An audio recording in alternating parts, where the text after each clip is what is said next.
If I had a nickel for every time a British actor who played a major role in the Hunger Games franchise starred in a rom-com where he plays a character named Alex who falls in love with his best friend with a flowery name over the course of many years, I'd have 2 nickels, which isn't a lot, but it's weird that it happened twice.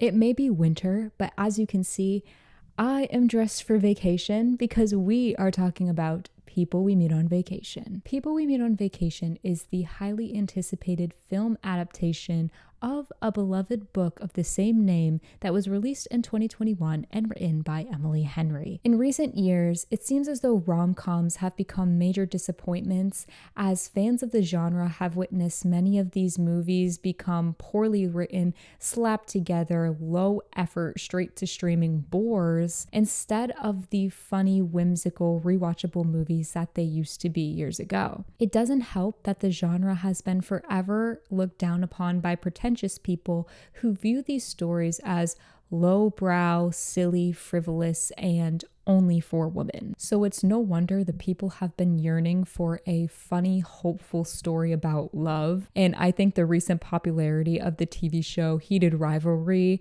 proves this point. But also over the past few years, there have been a few rom-coms that were boasting that they were going to bring back the genre, but also ended up just being more letdowns, as it still didn't seem like directors, writers, studios, and even actors really understood what people were actually wanting from the genre. For example, I remember the excitement over Anyone But You, and while that attempt wasn't horrible, it still really wasn't that good or that memorable in the long run. I was also personally really excited for The Materialist as it was advertised as a rom-com, and I love Celine's song A24 and movies shot on film, but I was actually very disappointed by The Materialist. I didn't like it all that much, and I also wouldn't classify it as a rom-com either. So that all leads us to the highly anticipated People We Meet on Vacation. In preparation for this video, I both watched the movie and recently read the book because I always do my research, and I am so excited to talk about all the triumphs and disappointments of the movie, as well as the fate of the rom-com genre, because guys, I think we might possibly actually really be so back this time. Let's get into it.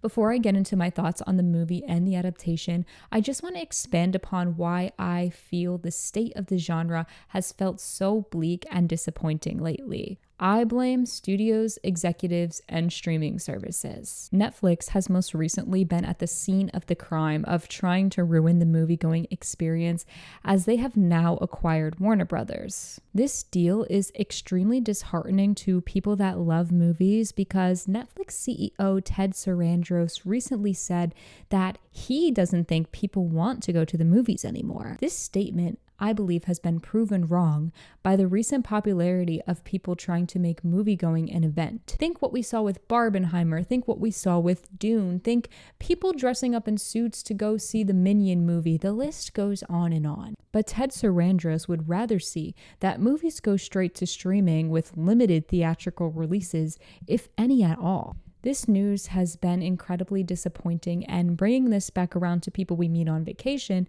the movie was released by Netflix and went straight to streaming, but many people have expressed their disappointment because they were wanting to see this movie in a theater, on a big screen, and sharing in the experience with their friends. It is truly such a shame that this movie went straight to streaming with no theatrical release, because now I fear people might forget about it in 3 to 5 business weeks, like they do with every other big movie that comes out straight on streaming. Additionally, it seems that Hollywood just doesn't care about rom-coms, and this topic could could probably be its own video in of itself, but I'll just touch on a few of the basic points. In a recent interview, writer and director Celine Song talked about how misogyny stigmatizes the genre. She said, "There has been a diminishing of the genre by calling them chick flicks.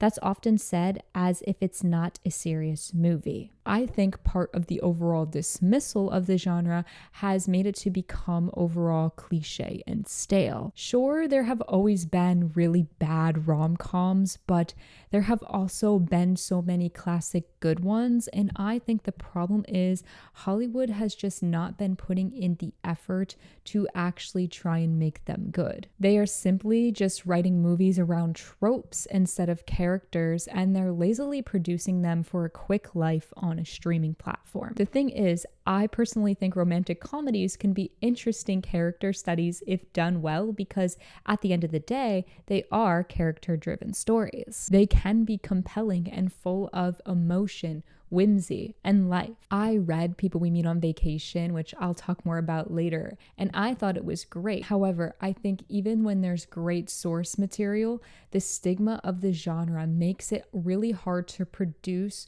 a quality film that lives up to the source material. Emily Henry, the writer of People We Meet on Vacation, spoke a little bit about this in an interview where she noted how hard it is to cast movies like this nowadays, as a lot of actors view it as lowbrow media or something that could possibly be career ending for them. Rom-coms are hard to cast. There's still a big stigma around them.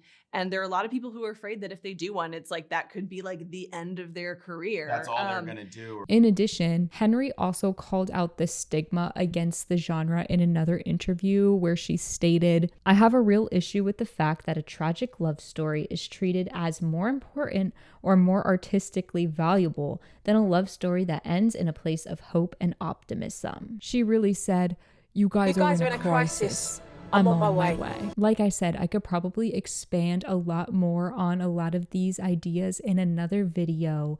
But with all this being said, I do think the People We Meet on Vacation movie has sparked a little bit of life and a little bit of hope to the genre. So let's get into it.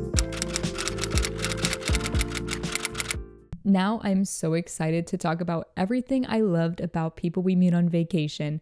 To start, I'm going to be discussing it solely as a movie, separate from the book, and later on I'll talk about my feelings on it as an adaptation. I'm also really excited because in preparation for this video, I went out and asked the biggest book reader I know to give me her thoughts and opinions on everything People We Meet on Vacation, which I will be interspersing throughout this video for a little bit of a different perspective. It's my good friend Becky, and she has now become my first official book correspondent for this channel. Yeah. Basically, I'm going to talk about People We Meet on Vacation, the movie and the book. So, my credentials, I'm an avid reader, I would say. My credentials are I have read over 750 books in the last 3 years, which I think is insane. Basically, I know a lot about reading, and I watch a lot of movies. Not nearly as much as I used to, but definitely rom-coms. One thing that really stood out for me in People We Meet on Vacation was their use of lighting and color. I think I was ready to stand up and cheer because so many movies nowadays seem poorly lit or extremely backlit.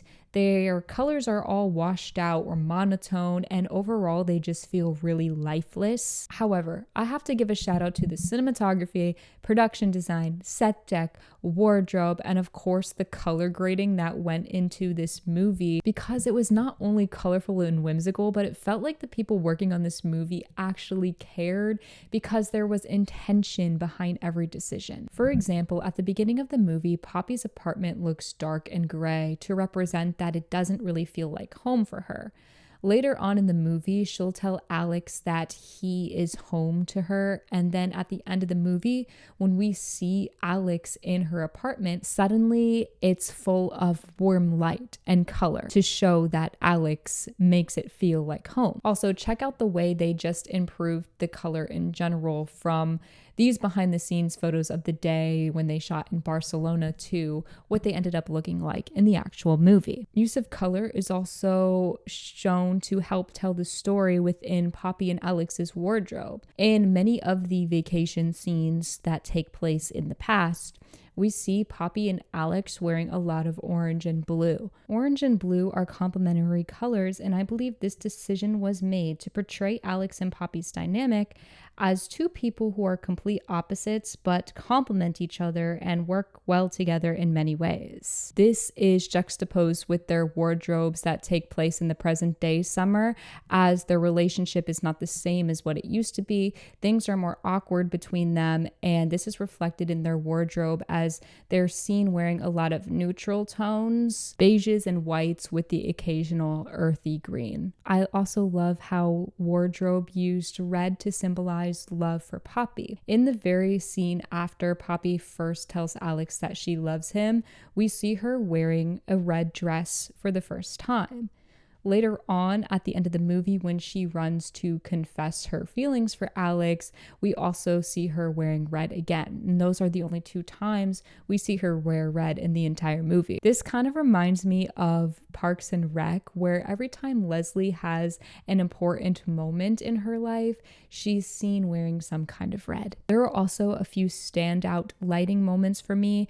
I really loved the warm lighting in the balcony scene. I feel like in a lot of movies these days, you see a scene like that and it's not really lit at all, and especially they are not using warm lighting. And I don't know, but I just think that the warm lighting looked really good and worked really well in that scene. There's also this really great moment in the scene after Poppy witnesses Alex getting engaged, where a shadow crosses her face. The light literally slowly dims over Poppy's face, and it was magic. I just love the way they literally dimmed Poppy's light in that scene. Absolute cinema. And of course, I have to mention the New Orleans dance scene.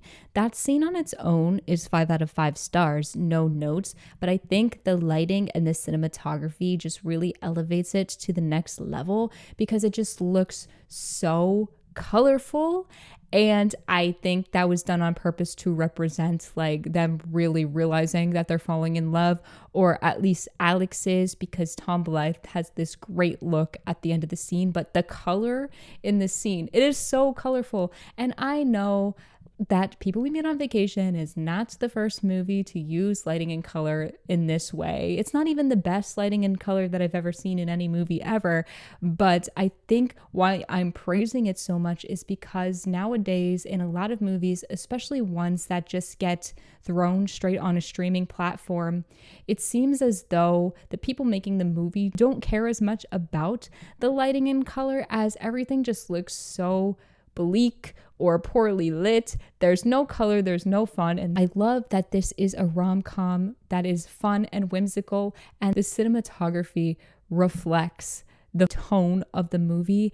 And it's been quite a long time since I've seen a rom-com put so much intention behind the decisions they were making in terms of the cinematography and the color palette and the wardrobe. So I think that's why I had to mention it, because it was a standout. And rom-coms have been so bleak recently that when you have a movie that actually seems like it cares about these things, you have to make note of it. Moving on, I would be a bit remiss if I did not talk about the When Harry Met Sally parallels. I'm just going to show a few on the screen because the writer of the book said that When Harry Met Sally was a heavy inspiration in creating this story, and I really like that they reflected a couple of parallels within the movie. Furthermore, the casting of this movie was spot on in every way.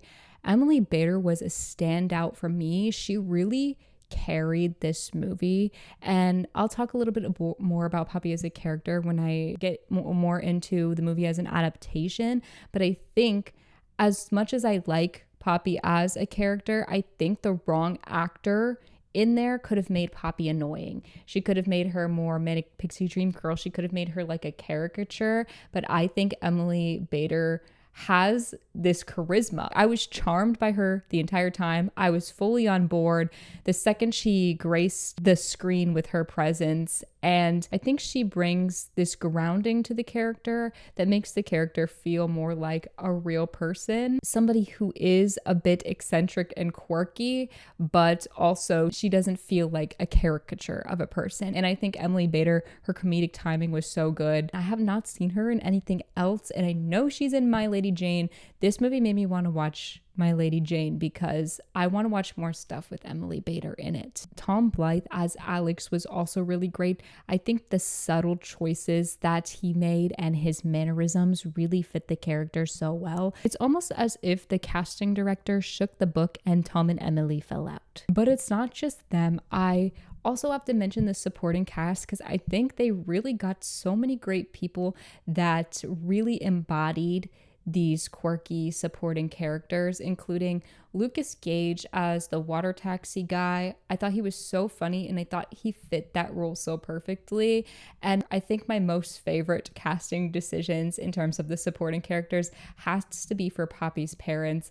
Molly Shannon and Alan Ruck were not only hilarious, but they just fit so well within this universe and this movie. And as Poppy's parents, I wish there was more scenes with them, honestly, but overall, I have to say thank you to the casting director and the casting department. I think they really deserve a raise for their work in this movie because it wasn't just Tom and Emily, but I think the entirety of filling out the world was done so well. So overall, if I was just to judge this as a standalone movie apart from the book, I thought it was great. I thought it was cute. I thought it was funny. It does feel like a Netflix rom-com at times, but I think overall it's able to stand on its own as a fun and enjoyable movie apart from the book. I think this will give a lot of people hope about the bleak state of rom-coms as a genre today because it proves that it is still possible to make a good one. And before I start talking about the comparisons to the book and how well I thought it was as an adaptation, let's go over to Becky and hear some of her opinions about the movie. First thing I want to say is what I liked about the movie. What I liked about it was just how much it felt like a real rom-com. Like, we're so back. We're so back. The actual chemistry that Tom Blythe and Emily Bader have in the entire movie is crazy. I think they are the perfect representation of Poppy and Alex.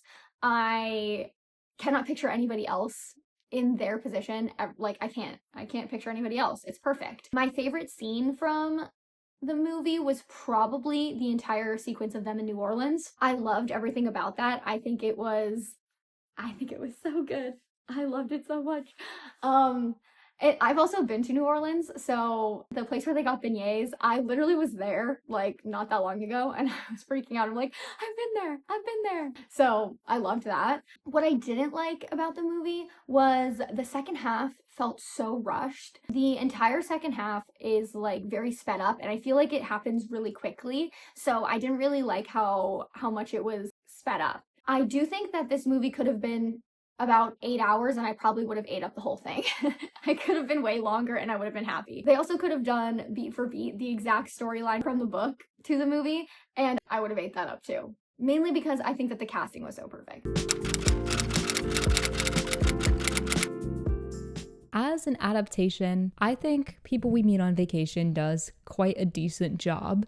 There were many moments that were taken directly from the pages of the book and plastered on the screen, and I think fans of the book are really going to appreciate it. I'm small but fierce. You're a tiny fighter. What's up, Philippe? He speaks to me. No, sir, we will have 2 Sazeracs because staying on theme matters. Right. Theme matters. Yeah. How many alcohol? I think too many alcohol. I'm gonna die alone, Alex. Hey. How about we die alone together? Can you just, roll me down the street? That would be great. No. Here's what we're gonna do. I'm gonna pick you up, And I'm gonna carry you back to the hotel on the condition that you don't call me Seabiscuit and you don't scream faster, faster, faster in my ear. I love it when you get weird. I'm only weird when I'm with you.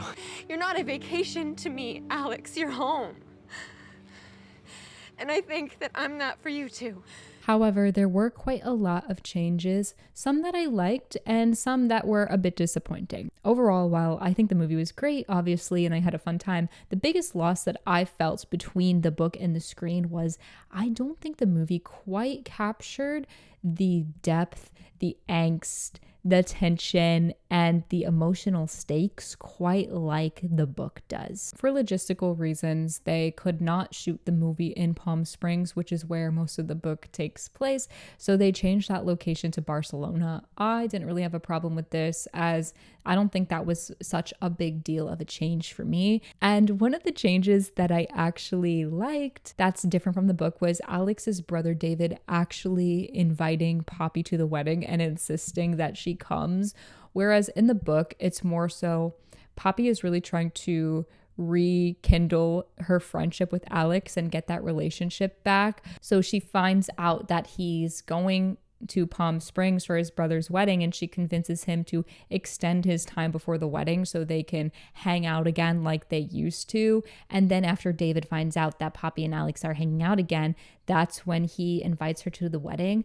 But I think the way the movie does it makes so much more sense, because in the book they show how Poppy really feels like part of Alex's family, and I think it makes so much more sense that David would have wanted Poppy to be there in the first place instead of kind of being a little bit of an afterthought. I think it shows how close her relationship with his family was, even after their friendship kind of fizzled out for a bit. Another change that I didn't mind as much, because I know the movie has to be a little bit quicker pace and they have a lot to get through, was the cutting of a lot of the stuff that happened in the present day before the wedding. But I do know there are quite a few fans of the book that were really missing some of these moments, and I do get why. Poppy and Alex are kind of trapped together and the vacation is not going well, and she's desperately trying to make things how they used to be, but everything keeps going wrong. This would be one of the places where I feel like they lost a little bit of the emotional depth and the tension, because those scenes had a lot of great emotional beats, because it's very awkward, but at the same time there's this underlying sadness throughout it all, as Poppy and Alex are both realizing just how much they missed in each other's lives because they didn't talk for 2 years. So I personally understand why they had to cut a lot of that stuff out. They don't have as much time. Mostly for a lot of the stuff they cut, I blame Netflix. I feel like Netflix gave them a hard time limit. And there's something that I'll talk about later on that I think they could have just added another 5 to 10 minutes and I would have liked it a bit better. But the present day stuff being cut, I know some people are a bit disappointed by it. I didn't mind as much. I just think they lost some of their tension and some of that emotion that's really in the book more so. Throughout the movie, as they obviously did not have the time to show every single vacation, there's a lot of combining multiple moments from separate trips into one trip. I didn't mind the combining of a lot of these things, as you could tell they were still trying to pay tribute to a lot of scenes from the book that people probably like. There's only one particular exception to this case where at the end I felt like they shouldn't have mashed together two of the most important vacations, because I thought they were both so important separately on their own. But overall, I think as far as cutting out a lot of stuff and combining multiple trips together, this is where some fans of the book might say that the movie started to feel really fast and like they were rushing through a lot of things, because it really starts to kick off and go quickly within the second hour of the movie. Now I'm going to get into just a couple of things that were a bit disappointing to me as somebody who is familiar with the source material. One of the biggest instances for me that I think could have added a little bit more emotion and depth to the story and the characters was that they cut out a lot of Alex's backstory. Anyone who's familiar with the book would be able to watch the movie and like Alex because they understand the lore and the background of why he is the way he is. that's our close personal friend, Alex Nilsson. However, I'm not sure how this translates to people unfamiliar with the source material, as I saw a few reviews from movie watchers saying that Alex felt a bit stiff, and I think that this is probably the case because they left out a lot of his character and why he's the way he is. In the book, Alex's mom didn't just die when he's a kid, but in particular, his mom died during childbirth to his younger brother. In the book, Alex also has 3 younger brothers and not just one. And after the death of his mom, his dad became very absent because he was so depressed. So the character of Alex became the sole parental figure for his younger brothers. He practically raised them, as well as the person who was taking care of his depressed dad at the time. I think this explains a lot of why Alex might feel so stiff, because from very early on in his life, he had to be responsible for other people and he had to be what other people needed him to be. He never really got to figure out who he was on his own, if that makes any sense. That's why it's also so cute that Poppy brings out this other side of him, this vacation Alex, because meeting Poppy is quite literally the first time in his life where he got to figure out kind of who he was as a person and have his own personality outside of molding himself to what everybody else needed. There's a lot of really great Alex lines that got cut, but the one that I thought really hammers this point home, and is probably one of my personal favorite lines, is where he says, "Sometimes I feel like I didn't even exist before that. Like you invented me." I think that really drives home the point of Alex and Poppy can only truly ever be their most self when they are with each other. I also just think that was a really great line. I thought that line was going to be in there. I know everybody thinks that is a banger of a line. I know when Emily Henry wrote that line, she probably felt like that one meme of Penelope from Bridgerton. Bringing this back around to the point of why it's called People We Meet on Vacation, I still saw some people questioning that, but I think the movie does a decent job of showing that it's called People We Meet on Vacation because it's about the versions of each other that Poppy and Alex meet when they're on vacation, but it really is more so about the versions of themselves that they can be when they're with each other. However, I do think that the book adds so much more emotional depth to this notion in particular, as it really the entire time is hammering the point across to the reader that Alex and Poppy are only truly themselves when they are together, as they both bring out a different side in the other person. And even though they are opposites personality-wise, down at their core, they are truly able to see each other. So if you were just watching the movie, of course, it's so frustrating knowing that it takes them so long to get together, because you're probably thinking that they're idiots, and they kind of are. And you do think that in the book too, but I think the book does a good job of showing just why they're both so scared to turn the friendship into a real relationship, as they really just want to be in each other's lives forever. There's also a line in the book where Poppy kind of explains this better, where she says she'd rather have a slither of Alex forever than have all of him for a moment and lose him. So I think in the book you get more of the reasonings and the motivations behind their actions, and it makes more sense why they're being idiots for so long. Whereas in the movie you don't get as much as that, so you're just sitting there like, they're so stupid. Why don't they just get together, you know? Lastly, one of the major changes for me that just didn't work as well from book to screen, in my opinion, was they took 2 separate vacations and combined them together into one trip, that being the Croatia vacation and the Tuscany vacations within the book. And I think I didn't like this because those moments were so important as separate moments with separate emotional things going on, and when it all happened at once, it felt a little bit off to me. If I were just watching it as a movie, I thought it was fine. I thought the scene added a bit of emotion at, a climactic point in the movie, but knowing what it used to be, I was a bit disappointed. So basically, in the Tuscany trip in the book, where they both bring their significant others at the time. There is a pregnancy scare, which they put in the movie. Now, I looked this up, and originally the pregnancy scare was not in the movie, and Emily Henry, the writer of the book, kind of fought for it and insisted that it be in there, as she liked it as an emotional moment because you realize how scared Alex is of losing her.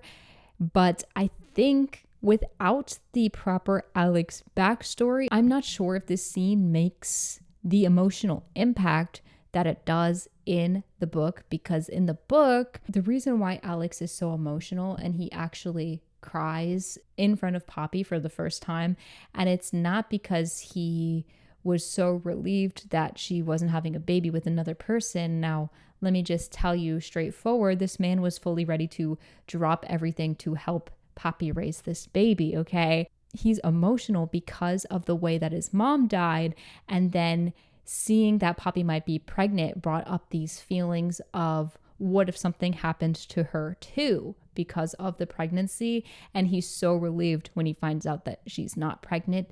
And he even says a line like, I just don't know what I'd do if anything would happen to you.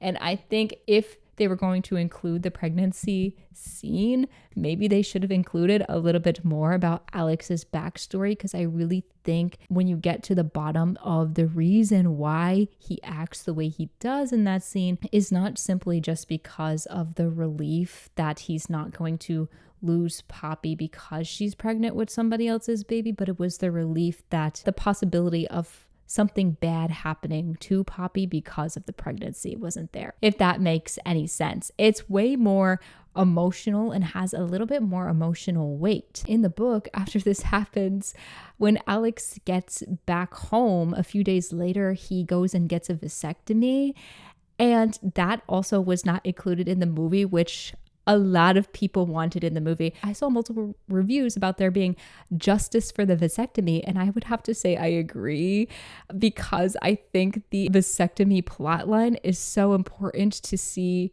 how completely unhinged Alex got in the way that he acts for Poppy. So the whole point of the vasectomy, which Alex will later explain in the book, is that he was doing a bunch of stuff with Poppy in mind, but he didn't realize it until he started doing all this crazy stuff. Like, he went and got a vasectomy. He bought an engagement ring that Poppy would like. And that's when he realized how much he really was down bad for Poppy and how it's not fair to Sarah, the person he was with at the time. And that's when he breaks up with Sarah. He actually never proposes.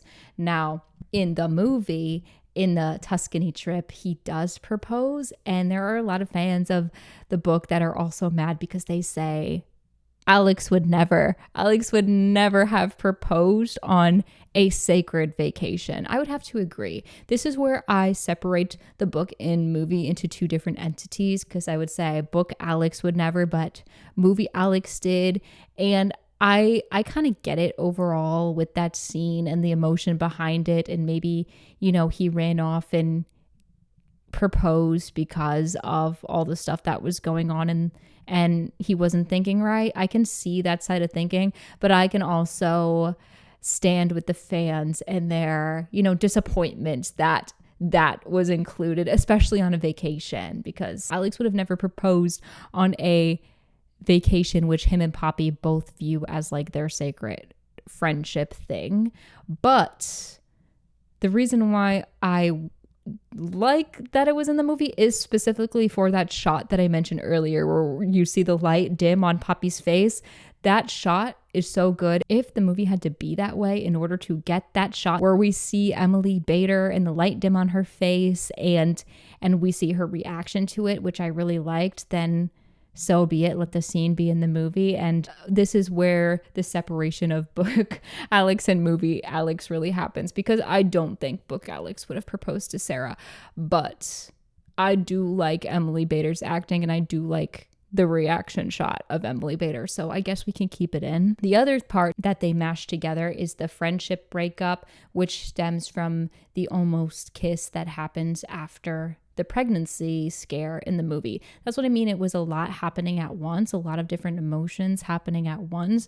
But in the book, there's the next summer that they go to Croatia, I believe. And this is after Alex, had his unhinged moments of realizing and waking up that he was doing a bunch of stuff with Poppy in mind. And Poppy has also broken up with her boyfriend, so they're both single at the time. So in the movie, they didn't make them actually kiss because in Tuscany, they were both dating other people at the time, so it would have been seen as cheating. But in the book, they do kiss because they were both single at the time. In this scene, we learned that he had thought about it and overthought about it, and he knew what he wanted from that point. He would have never made a move on Poppy if he didn't think about the ramifications it would have on his overall life. Like, he was ready to move to wherever she was at that point in time and, you know, start living his life with her, because one of the main reasons why they always felt like they couldn't be together was because they lived very different lives. But Alex was ready to give up everything to be with Poppy in that moment. And I think that's a very different emotional undertone of a scene than the pregnancy scare and the emotions that are going on in that scene in the book. That's why I think they were important as separate things. And honestly, I blame Netflix, because I think Netflix really put a time constraint on them. I think they could have added an extra 5 to 10 minutes in the movie and showed the Croatia trip how it was supposed to be. I also think there's a lot of really good tension in the Croatia trip because they're like getting together for the first time, but Poppy still doesn't know what she wants, so it's confusing, and then they don't talk to each other after it. It's pretty angsty and emotional if you like that kind of thing, whereas I just think it all happened so fast in the movie. I didn't quite like how they combined everything in there. I do see how the pregnancy scare plotline wasn't originally written in. You can kind of tell that they added it into that scene because the author insisted that it was important and they were able to find a way to squeeze it in. I just wish that if they were going to add that scene, it wasn't really squeezed in and they really did it to the full extent, because I think that the author is correct in that scene being a really good moment because you realize how much Alex doesn't want to lose Poppy, but I don't think that fully comes across in the way it should, in the way that it's done in the movie. But with all that being said, I wasn't really disappointed in the movie. I think it works fine the way it does in the movie, and I do like that reaction shot of Emily Bader, so they made up for it with that. But it is a little bit disappointing that we don't get the full emotional weight of these two very important moments because it's all happening so fast in order to get the movie over with. And at the end of the day, I blame Netflix. I think Netflix put a 2-hour time limit on them. I think if they were just allowed to expand on a few things a little bit more, they could have really captured more of that emotion that you feel from the book, if that makes any sense. There are a few more little changes between adaptation and movie that I didn't mind as much, but maybe other people did. So if you had something that you were really looking for that wasn't in the movie, let me know in the comments below. I know a lot of people really wanted to see Alex's cat. I know a lot of people were a little bit upset with the way that they did the whole Sarah storyline of it all. I didn't mind those two as much as they were just minor changes for me, but there are some hardcore Flannery O'Connor lovers that were very disappointed that Alex didn't have his cutie little cat. I'm so sorry for you. Now, because I've been yapping for quite a while, let's toss it back over to Becky to hear some of her final thoughts. What I like that they changed was the whole ending scene of her like confessing how she felt about him the entire time, and kind of like the whole love confession or like running through the airport scene kind of, if you will. I loved that they changed that from where Poppy goes through and goes to like his school where he's working and he's not there and she like does all this stuff. I didn't really love that at the end of People Who Meet on Vacation, like the book. So them changing it to the movie was like awesome. I like that it was a callback to how much she doesn't, like, she's never run before, like, oh, I don't run, and her having to chase him down in the middle of the Ohio streets. It's like, yeah, I love that. I think that was amazing.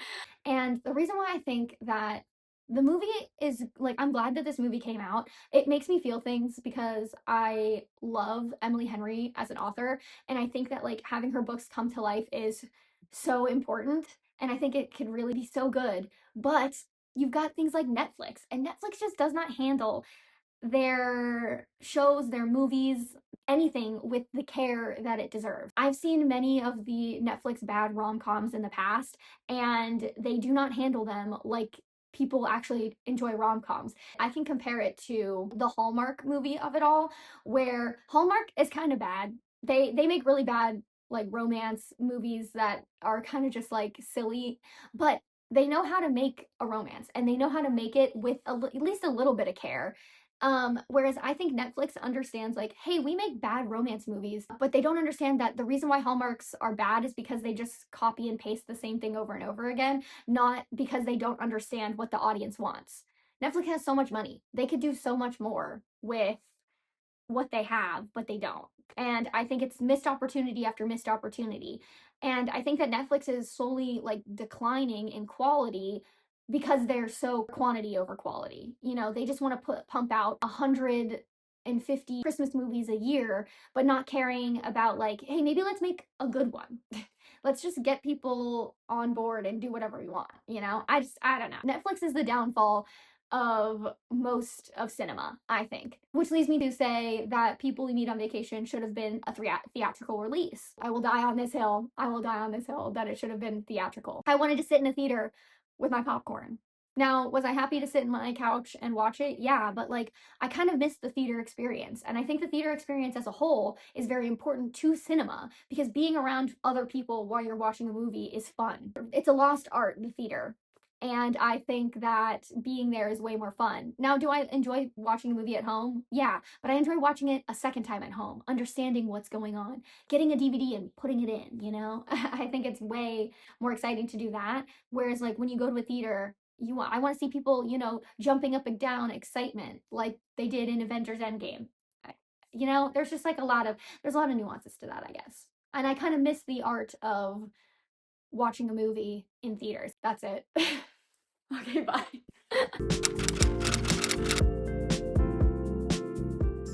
To wrap it all up, as you can tell, I enjoyed the movie. I had a fun, good time. I gave it 4 stars on my letterbox, which is really high praise for me. I think it was solid and funny as a fun little rom-com movie. And I think rom-coms might be so back if people put in the effort and intention like they did with this movie, within the casting, within the writing, and within just the overall production of everything. As an adaptation, I think it was pretty decent. I thought they did a good job in a lot of places, but I did start to dislike a few of the changes that they made in the ending. And I think one of the biggest things that gets lost in the sauce from book to screen is the tension and the emotion that really is within the book. I feel like you lose a little bit of that when they translated it to the screen because they really couldn't expand upon a lot of the points that the book has the time to expand upon. So let me know all your thoughts and opinions below on